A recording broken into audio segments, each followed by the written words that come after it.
বিশেষ কারণে এত বছর পর আমি অযোধ্যা এলাম। মাননীয় বিচারক, এলাম আমার মায়ের জন্মভূমি খুঁজতে। না, আমার কি ধর্ম আমি জানি না, জানি না আমার বাবা কে।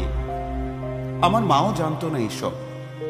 আমার মা মুন্নাবাই জন্মেছিল এখানেই, এই ঝোপড়ায়। কোন পুরুষের ঔরসে তার জন্ম তা ঠাওর করে বলতে পারেনি আমার দাদিও। সেক্ষেত্রে জাতপাতের কথা তো ওঠেই না। মা শুধু জানতো কে তার মা। মাননীয় বিচারক, একে মাতৃতান্ত্রিক পরিবার বলা যায় কিনা ভেবে দেখবেন, যদিও পরিবার শব্দটার অর্থই আমার কাছে পরিষ্কার না। বরং শুনুন, বালক বয়সে বিনা টিকিটে ট্রেনে চড়ে বসার আগে কি আমি দেখেছিলাম ভালো মনে নেই আমার। তবু সেই জলহীন, আলোহীন, পয়ঃপ্রণালীহীন ঘুপচি, ঝোপড়া, ভিখিরি, জোচ্চোর, দাগি, মাতাল, আর কোনো কোনো মধ্যরাতে আচমকা হুইসেল। ঘরে ঢুকে পড়ত পেট মোটা উন্মত্ত থানেদার, মুখে মদের গন্ধ, পান খাওয়া কুৎসিত হাসি। মা আমাকে ঠেলে বার করে দিত।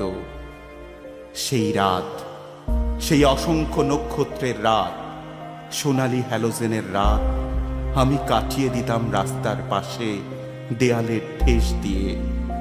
আর অভিজ্ঞতা থেকে বলতে পারতাম ঠিক কতদিন পর থেকে মা আবার শুরু করবে বমি। ব্যাস, এই তো সব।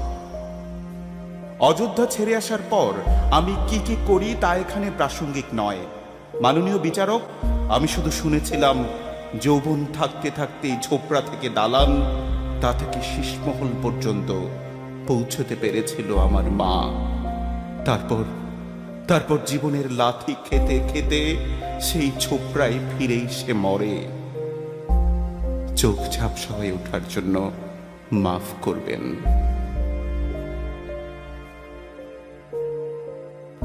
কিন্তু এত বছর পর মায়ের জন্মভূমি খুঁজতে এসে একই আমি দেখলাম, কেউ বলছে এখানে জন্মেছিলেন তাদের এক পৌরাণিক রাজা, কেউ বলছে এখানে এসেছিলেন মধ্যপ্রাচ্য থেকে তাড়া খাওয়া এক বাদশাহ।